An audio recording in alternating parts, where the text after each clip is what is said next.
ఒక్కసారి కొమ్మూరి గోల్డ్ కి కాల్ చేయండి. తాకట్లో ఉన్న మీ బంగారాన్ని విడిపించి మార్కెట్ ప్రైస్ కి వాళ్ళు కొనుక్కుని మిగతా డబ్బులు మీకు ఇచ్చేస్తారు. వెల్కమ్ టు మనం టీవీ. నేను మీ జర్నలిస్ట్ మనోజ్. ప్రభుత్వ ఆశయాలకు అనుగుణంగా పనిచేస్తూ పథకాలను సమర్థవంతంగా అమలు చేయాల్సిన అధికారులు పెడదవ పడుతున్నారు. ఇతరులకు మార్గదర్శకంగా ఉండాల్సిన ఉద్యోగులు కొందరు ఘోరమైన తప్పులు చేస్తున్నారు. ఒక్కరు కాదు, ఇద్దరు కాదు, ఏకంగా పదుల సంఖ్యలో ఎంప్లాయీస్ డబుల్ జీతాలు తీసుకుంటున్న ఉదంతం తెలంగాణలో వెలుగు చూసి అవాక్కయ్యేలా చేసింది. చేస్తున్న ఒక ఉద్యోగానికే సకాలంలో జీతాలు రాక లక్షల మంది అల్లాడుతుంటే వీళ్ళు ఏకంగా నెల నెల టెన్షన్గా ఒకే ఉద్యోగానికి ప్రభుత్వం నుంచి 2 జీతాలు ఎలా తీసుకుంటున్నారన్న చర్చ గట్టిగానే జరుగుతుంది తెలంగాణ సర్కిల్స్లో. ఏళ్ల తరబడి అలా ఎలా జరుగుతుందంటూ సాటి ఉద్యోగులే ముక్కున వేలేసుకుంటున్నారు. డబుల్ శాలరీ లిస్ట్లో రెవెన్యూ శాఖలో ఉన్నత స్థాయి ఉద్యోగకులు నెల నెల లక్షకు పైగానే డ్రా చేస్తున్నారు. పోలీస్ శాఖలో మరో ఉద్యోగి 1,50,000 పైగానే అందుకుంటున్నారు. ఇద్దరి పేర్లు వివరాలు వేర్వేరు, కానీ ఆధార్ నెంబర్ మాత్రం ఒకటే. అది ఎలా సాధ్యమైందంటే అందరివి బ్లాంక్ ఫేస్లే. ఈ రకంగా ఒకరిద్దరు కాదు, 40 ఆధార్ నెంబర్లపై 80 జీతాలు ప్రతి నెల దర్జాగా తీసుకుంటూ పాపం పండి అడ్డంగా బుక్ అయ్యారు. తెలంగాణ వ్యాప్తంగా ఇలా 2 శాఖల్లో జీతాలు తీసుకుంటున్న ఉద్యోగులందరినీ ఆర్థిక శాఖ గుర్తించింది. వారంతా రెగ్యులర్ ఎంప్లాయీసేనని ఏప్రిల్ నుంచి జూన్ వరకు 3 నెలల పాటు ఒక్కొక్కరు 1,50,000 నుంచి 5 లక్షల వరకు వేతనాల కింద పొందారని తేల్చింది.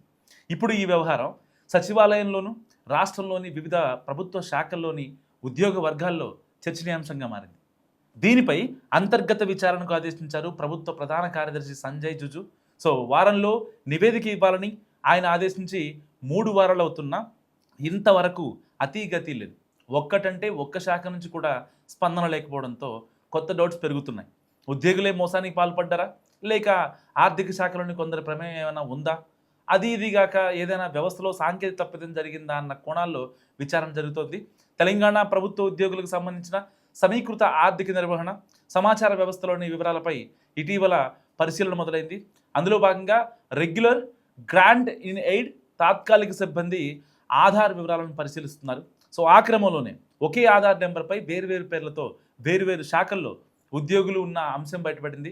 అంతేకాదు ఒకే ఆధార్ మీద ఒక చోట పురుషుడిగా, మరో చోట మహిళగా, ఇంకొన్ని కేసుల్లో ఒకే ఆధార్ మీద 2 వేరువేరు మతాల పేర్లతో ఉద్యోగులు జీతాలు అందుకుంటున్నారు.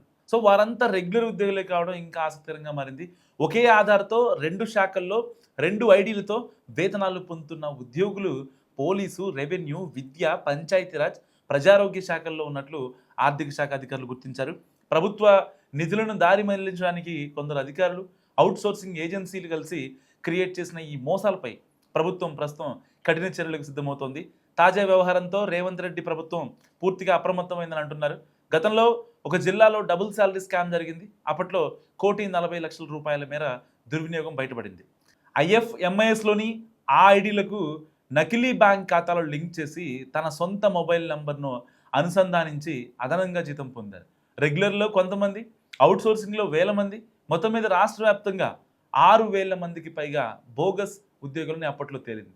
అలాంటి వాళ్ల వల్ల ప్రభుత్వ ఖజానాకు ఏటా 600 కోట్ల రూపాయల నష్టం వాటిల్తోంది. ఇప్పుడు కూడా 3 నెలల డేటానే బయటకు వచ్చినప్పటికీ మరి ఈ భాగవతం చాలా రోజుల నుంచి జరుగుతున్నందున సమగ్ర నివేదికకు ఆదేశించింది సర్కార్. విచారణలో భౌతికంగా విధుల్లో లేని సిబ్బంది వివరాలను నిర్ధారించుకొని వారి పేర్లను ప్రభుత్వ పేరోల్లో ఉంచి తక్షణమే తొలగిస్తున్నారు. అలాగే వీరి నుంచి ఇన్నాళ్ళు డ్రా చేసిన మొత్తం శాలరీ రికవరీకి ఆదేశించింది. భవిష్యత్తులో ఇలాంటి అక్రమాలు, అవకతవకలు జరగకుండా ఇందుకు కారణమైన అందరిపైన క్రిమినల్ చర్యలకు ఆదేశించింది తెలంగాణ ప్రభుత్వం. కానీ ఆయా శాఖల్లో కీలకంగా ఉన్న వ్యక్తులతో కలిసి ఈ తప్పులు చేసినందున అసలు దోషులు బయటపడటం లేదని తెలుస్తోంది. సాధారణంగా ఆర్థిక శాఖ సహాయ సహకారాలు లేనిదే ఒక్క రూపాయి కూడా ఇతరుల చేతికి వెళ్ళదని, అలాంటిది ఇంత పెద్ద స్కామ్ జరిగిందంటే ఖచ్చితంగా వాళ్ల ప్రమేయం ఉండి ఉంటుందన్న అనుమానాలు బలపడుతున్నాయి. ఉన్నతాధికారులు సైతం ఇంటి దొంగల్ని కాపాడే ప్రయత్నంలో ఉన్నారన్న ప్రచారం జరుగుతున్న క్రమంలో అసలు దోషులకు శిక్షలు పడతాయా అన్న సందేహాలు పెరుగుతున్నాయి సచివాలయ వర్గాల్లో. మరి మీరేమనుకుంటున్నారు? కామెంట్ చేయండి.